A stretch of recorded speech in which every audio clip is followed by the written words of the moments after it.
Oh, hey, man. How's it going? Doing pretty well. Want a slice of bread? Yeah, I'll take a slice. Here you go. Thanks. So, you're still reading Stormlight, right? On Way of Kings? Actually, I finished The Way of Kings, so Stormlight book 1 done. What do you think about it? You see, I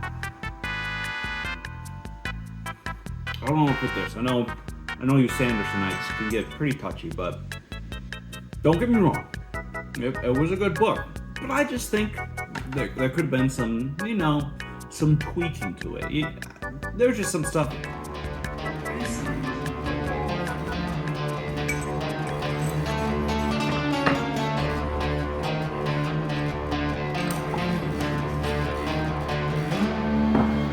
It's like 45 hours, so it's a big chunk of time to have to kind of get into,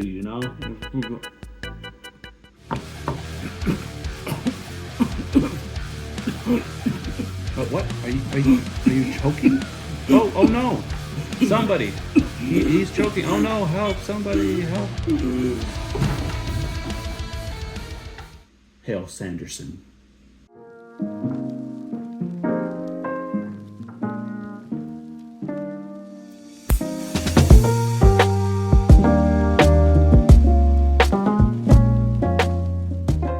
What's up, everybody? This is Mrxfix here, but please feel free to call me Rob. Today, as you can see by the title and scale, we would be talking about Brandon Sanderson's first book in the Stormlight Archive that was published in 2010, The Way of Kings. This is my first time going through the Cosmere, so I'm doing it by publication order, and I hope you guys will join me along with this adventure and we can have a discussion about the Cosmere as a whole. Pretty simple. So first, we'll get into my spoiler-free review before I get into the vlog that I recorded when I was reading the book. After that, I'll talk about more freely about the story, and I do have some character rankings for POV chapters and just things like that. If you are unfamiliar with the Stormlight Archive, it is Brandon Sanderson's high epic fantasy series. Right now, there are 4 of them that have been published, and the 5th one is supposed to come out this December. Like I said, since it's my first time reading the Cosmere, this is my first journey into the Stormlight Archive. So if you're looking for a more in-depth, theorized analysis of things that have happened, this isn't going to be the video for you, but I will give you my opinions and theories that will probably be wrong for future books in the Cosmere as a whole. So first thing you should know, The Way of Kings is a large book.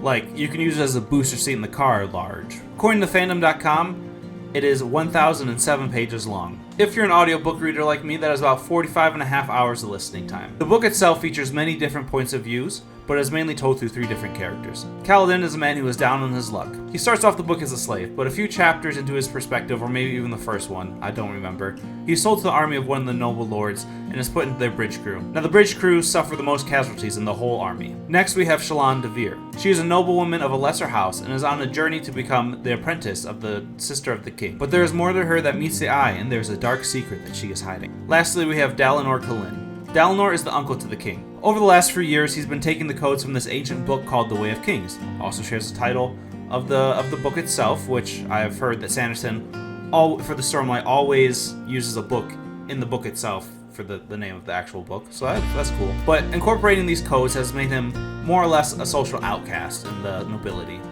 Well, there's that and the crazy visions he gets during a high storm. As I said, while this is the smallest book in the series, you could use all 4 books to make a bedside table out of.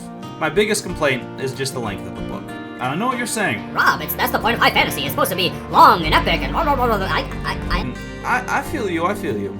Please, just put your pitchforks down for a minute. I will admit, my overall review might be considered a hot take, but that is because it took me nearly 25 hours to get into the book and start to get invested in the characters itself.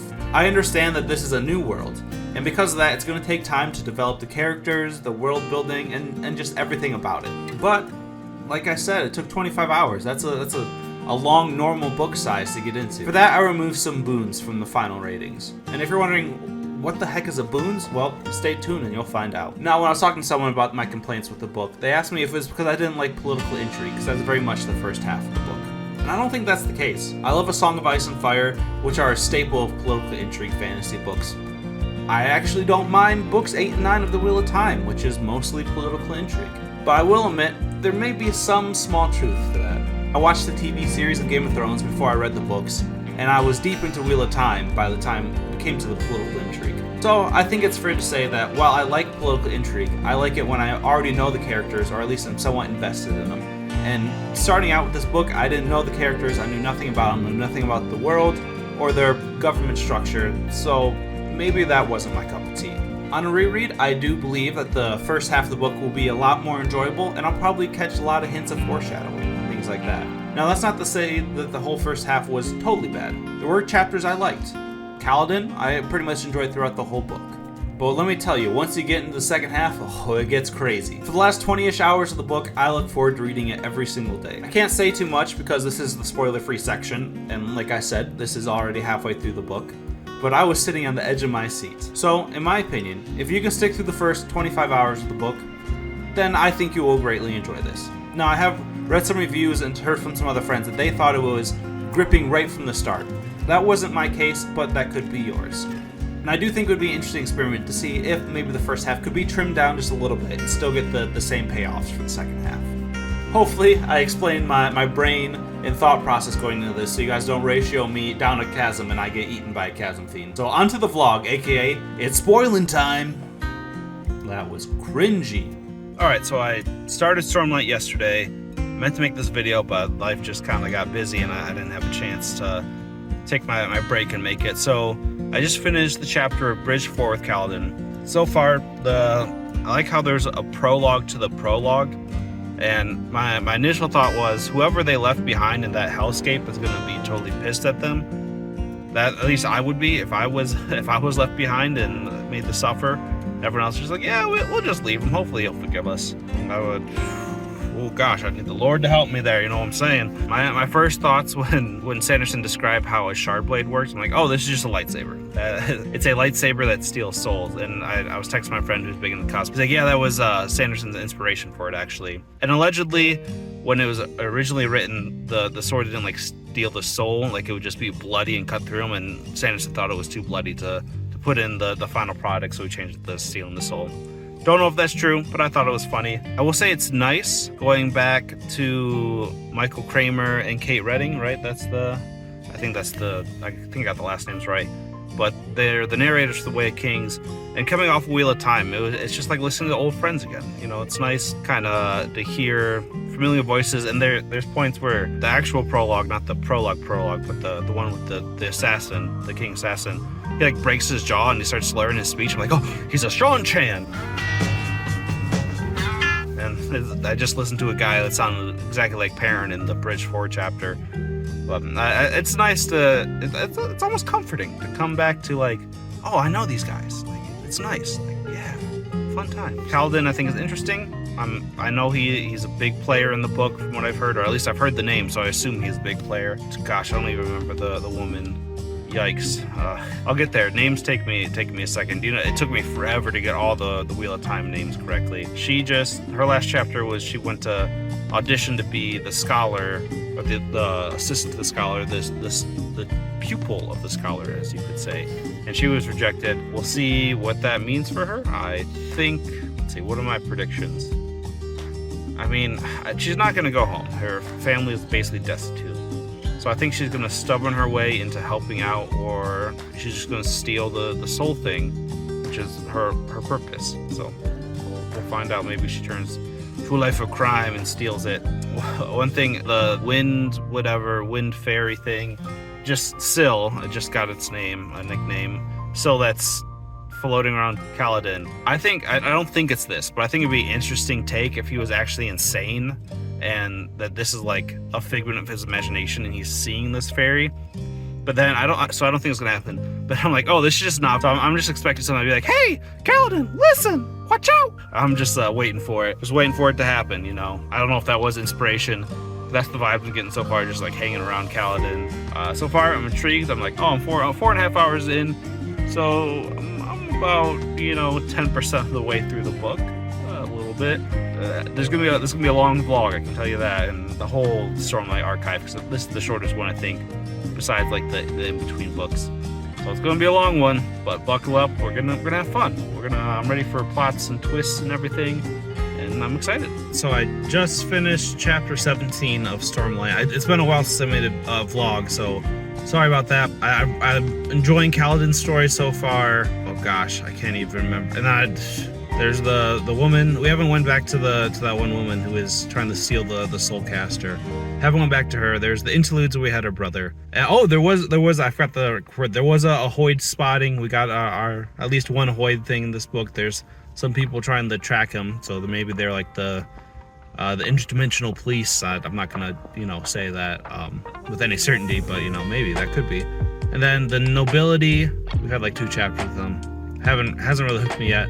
But I had this theory as we're reading this chapter 17. Kaladin, all of his orbs that have Stormlight keep on, dulling out and losing their losing their light. And I don't know enough about the magic system to know exactly how this works, but I believe he is using the Stormlight in some way, like he's absorbing it. We know that that's possible to use it. So I think in some way, and like the arrows all missed him and all that when he was running with this bridge crew. So I don't know how, because I'm still trying to figure out the magic system, but he's definitely using the Stormlight in those orbs, because they said it twice, like, oh, there must be faulty orbs. And then, it's like Sanderson's hinting and be like, hey, look at this.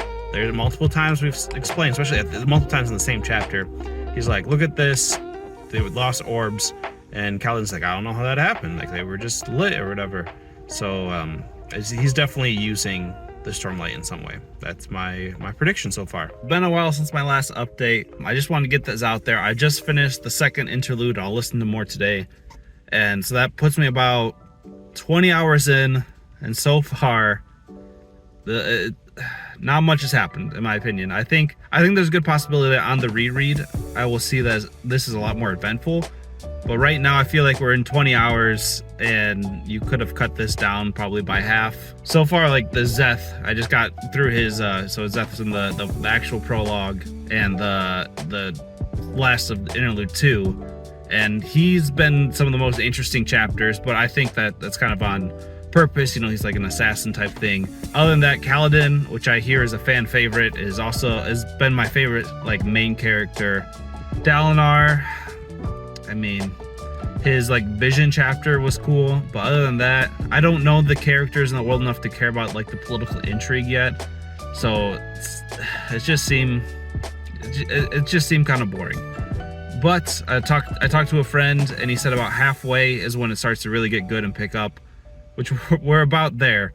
But yeah, my thoughts right now is that 20 hours seems like a lot of fluff, but I can easily see that being wrong depending on like how much foreshadowing. I don't know if that makes sense. But on to part 3, dying. There's some good promise there in that, just the title itself. So we'll see. Today I read through some good chapters, some of my favorite chapters so far, especially not including the Parshendi assassin. First one was the sideways bridge thing. I think that was a really done chapter, and that's something I didn't even think of, how Kaladin's one focus on his crew could actually just throw off the whole entire battlefield. And I that was a really well done scene, and I didn't expect it. And then obviously the scene where he survives the high storm, I thought was really good, and basically confirms, in a sense, I feel like it confirms that he's using the orbs, the light in them, for some type of power.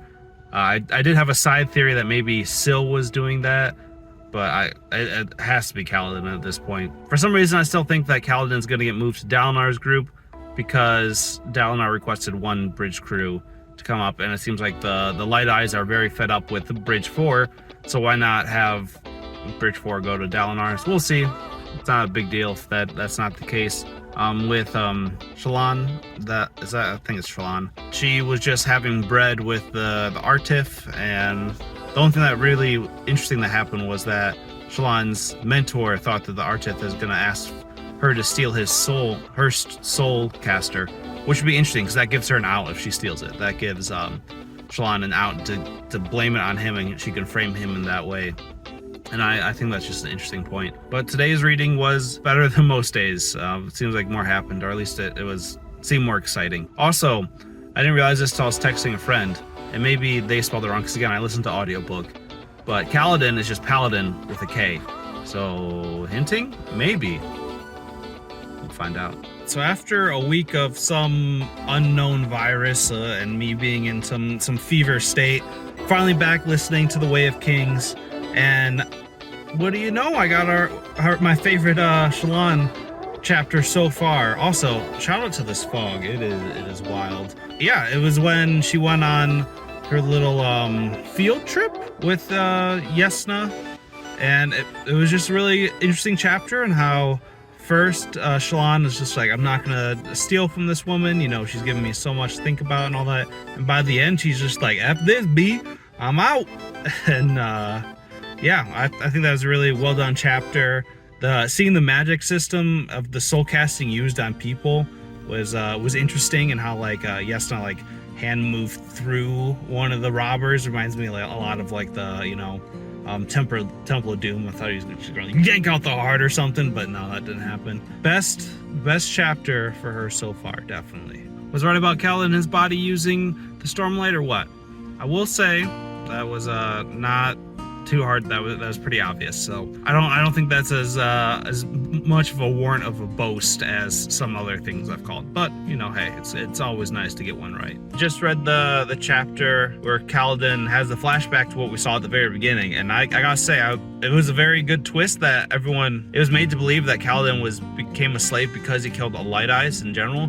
But then the fact that he kills a Shard Bearer and rejects it, that did not see that coming. I mean, as soon as he charged a Shard Bearer, obviously you knew that he didn't die, because that was a year ago, and he's still alive now. But I thought that was probably my favorite scene so far. That or the intro have been the prologue have been my favorite. But yeah, so far that was a good scene. I also like how it showed that Kaladin is true to like his beliefs, because a lot of people would have been tempted to take the Shard, but be like, yeah, you know, even though I'll become a Light Eyes, like maybe I can destroy him from the inside and all that. But Kaladin's like, no, I don't. Like, I'm not gonna even touch that thing. I don't even want the chance of becoming a Light Eyes. And you know, who doesn't respect someone that actually stands by his beliefs and doesn't make excuses for furthering himself in society and all that. So yeah, good job, Kaladin. He truly is a paladin with a K. The last thing I'll add is now I have 3 theories on how Kaladin could escape. My first and foremost theory was, at the very beginning, there was like an offhanded line that like once you hit 99 or 90 bridge runs, then you're set free. First theory was that. My second theory was that Dalinar requested his son or some other officer to like invest in a bridge crew. So I think my second theory was that they were going to poach 4 from Sarius, and then that would be Kaladin's bridge crew. But this third one, and I don't, the likelihood I think is very little, but it's another theory, is that High Lord Amaram is still alive, and he almost is like holding onto the Shard Blade for Kaladin. He doesn't strike me as a guy that'd be like, oh, well, it's rightfully his, so I'm not going to use it. But that's a possibility, and maybe he's in Sarius's camp and is like, hey, I know this guy. Should be a Shard Blade wielder, Shard Bearer. That's the term. I think that's my 3 theories on how he's going to get out, or he could fight his way out. That is a possibility. I think some alternative is gonna show itself. We'll see. Maybe he can't get like his whole crew out, so he still wants to fight. We'll see what happens. 1 hour later. And there goes theory 3. Yeah. Yikes. Anyway, I just got the chapter with Shireen. Why can't I say her name correctly? But anyways, where she wakes up from her accident, and the Book of Endless Pages, I got a kick out of it. I think I've heard of that before, but you know, it's an interesting way to show it. And I like how she's like, oh, there's a back page here, but it's like for questioning. That's a cool representation of what that subsect of the religion believes. But I was not expecting the poison jam. I mean, maybe they're just all allergic to strawberries. I don't know if the Ardent's that much of like an incel to be like, oh, you rejected me, I'm gonna poison you, or because I don't know. Yesna smelled it, and you would think if she thought it was poison, she would have said something and like not like stopped Shireen from eating it. I don't know. And then with the whole Yesna finding out that Shireen has the Soulcaster, and I know I just said her name like 3 different times, but forgive me for that. We'll see what happens. I think if Yesna finds out the whole story, she'll use it as like a lesson in philosophy, as I said before, like her killing those people. But I don't think Shireen's whatever is gonna be in Yesna's good graces. So I think it's obviously going to be an end. I mean, you can't just steal a soulcaster. But I think, I don't think it's going to be the death of her or, you know, something like that. I think it'll be like a philosophy thing. Like, morally it's wrong, but you had to do it like to help your family. Like that sort of thing. I think that's how that's going to go. So we'll see. But this end, we're getting the full gear, which I know Sanderson is known for just all build up to nothing but gas. So we're getting to the gas part. So it's when it's getting really good. Turns out Capsule wasn't an insult. He was just an assassin. So I meant to say this yesterday, but we had a Hoyd sighting. Did not expect Wit to be Hoyd, and then we had our second Hoyd sighting with Kaladin running into him and him telling this story about the adventurers that tried to brave the storm in the sea and everything. And I thought it was cool. Yeah, so Hoyd times 2. We also got to the part where Sirius and Dalinar decided they're going to have a deal where Dalinar's going to take one bridge crew. Either that's going to be A, bridge crew 4, so that'll be Kaladin, or B, he's going to see the other bridge crews and be like, man, bridge crew 4, a lot more, you know, prepared and a lot more military-like, kind of like how the Way of Kings and the old rules said. So then he's going to request bridge crew 4. So I think I got that prediction right, that, you know, Kaldor's gonna get into Dalinar's army. Well, it looks like I got that prediction right. Again, I haven't made it that far, but that's kind of what I'm thinking is gonna happen. So either luck of the draw, he gets bridge crew 4 because, you know, that High Lord is kind of, or not High Lord, but the Bright Eyes is kind of done, sick of bridge crew 4, or he sees bridge crew 4 compared to the other bridge crews and like, don't give me that one. All right, so I'm at the chapter codes, chapter 66. It's right after the tower, which is where Sirius and Dalinar decide they're going to join forces and go and attack the Parshendi. At the very end of the chapter, it's revealed that Sirius, this was a trap, and he's leaving Dalinar behind. And I just, in codes, Kaladin basically understood what was going on and heard Sirius be like, those codes are going to kill him eventually, I told him. And so with that, first off, I think he's going to stay behind because, you know, he wants to be a man of honor, and he saw Dalinar, his son, being honorable. But that's not the gripe I have so far. And I did pause, and I was waiting for a safe place to, you know, record this, so I got to think a little more. But part of me doesn't understand Sirius's plan.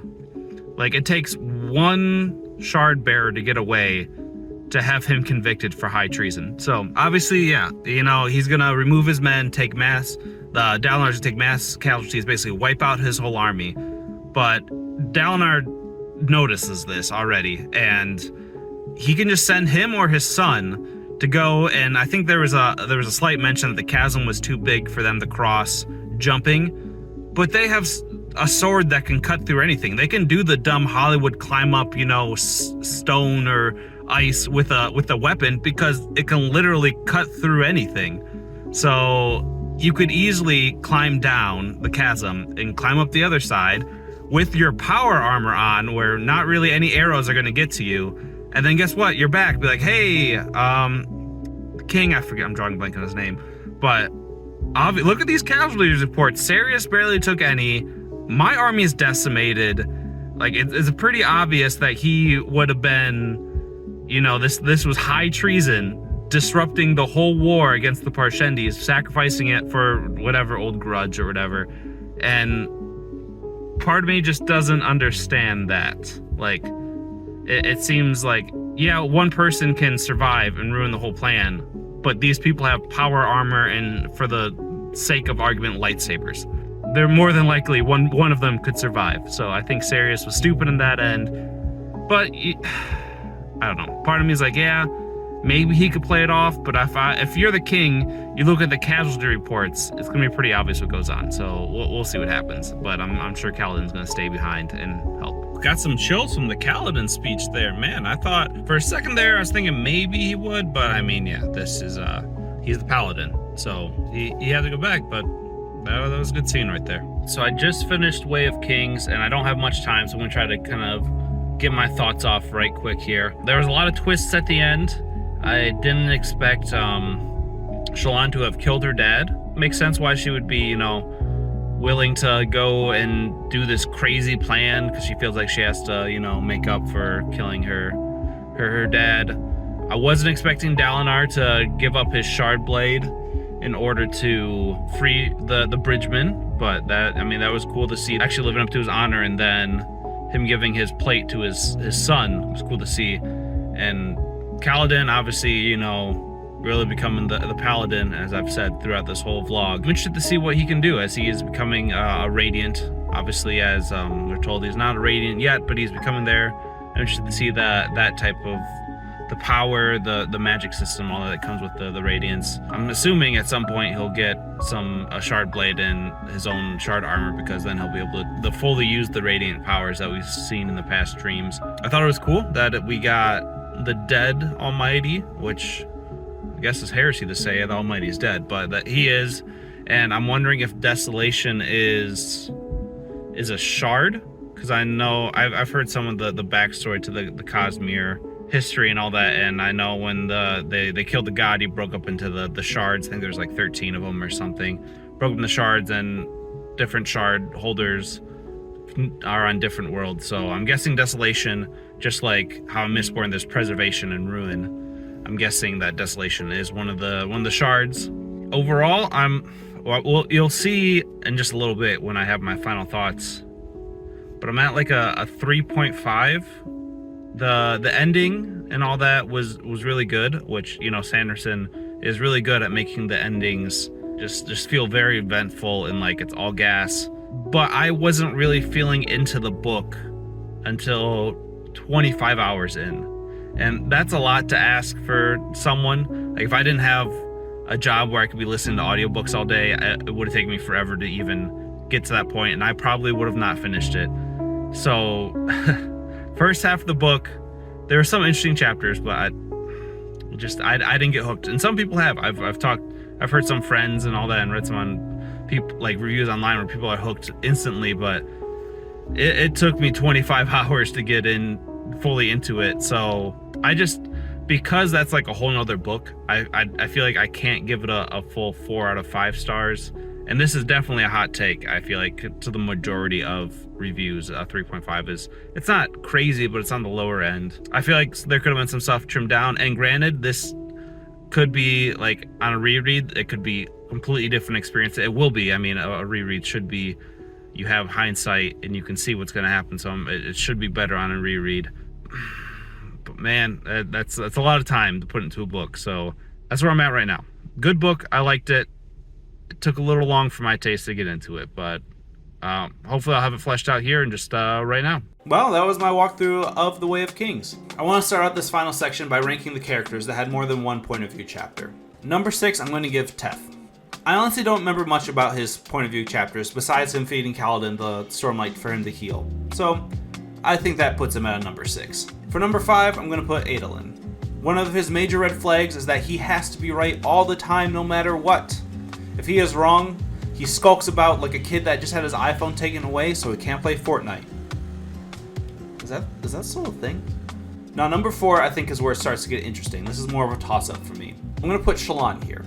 At first, not much happens in Shallan chapters, and I think ultimately that is what pulls her back. By the end, though, she's a very compelling character. I, for one, didn't see her being able to soulcast without any magical assistance until it was basically thumped right on my head. I am intrigued by the shadowy characters that she seems to see whenever she takes a snapshot of her mind. I am also intrigued to see how the rest of this magic system works, especially for those that don't need one of the stones to soulcast. And I will say, I was blindsided by the fact that she straight up murked her father. I can't wait to see where her story goes. Number 3, I have Dalinar. I think what raises Dalinar above Shallan is this High Storm chapters. They had a good air of mystery and are great at world building the story itself. And it makes you wonder what's actually going on in these storms. He definitely gives me Ned Stark vibes, and we'll see if he's a little better at keeping his head during the tough times. While I did like the story of Dalinar more in this book than Shallan, I have to say I'm a little more excited to see where Shallan's story goes. And I am intrigued to see how he does in a political war. Oh, because I actually care about the character now. Funny how that happens, right? Number 2, I'm giving everyone's favorite assassin in white, Szeth. He's a powerful assassin who hates what he does and suffers from PTSD. What's not to like about him? We only get 5 chapters from his point of view, but they are some of the best chapters in my book and really carried me through the first half. Every interlude I was hoping he would make an appearance, and he did in a very bloody way. I can't wait to see him and Dalinar, or maybe Kaladin, go head to head in a fight. Number 1, you could have probably already guessed it, is Kaladin. I mean, he's the fan favorite, right? Or at least I was told he was a fan favorite. Is he the fan favorite? Leave in the comments if he's a fan favorite. I'm ignorant to this. With Paladin being one of my favorite D&D classes, I think this was a match made in heaven. How could I not like him? He's a man that lives by his beliefs and will stand by them, which is kind of like Dalinar and the aforementioned Ned Stark. Haha. He's charismatic when he wants or needs to be, but he does know how to brood. Take notes, Adolin. And who doesn't love the story of someone who starts at the very bottom and is moving his way quickly up the social ladder? Or at least, as fast as a Dark Eyes can get. I have a feeling that Captain won't be the highest rank he holds by the end of the archives. Besides the things I brought up before and in the vlog, I think this was a really well done book.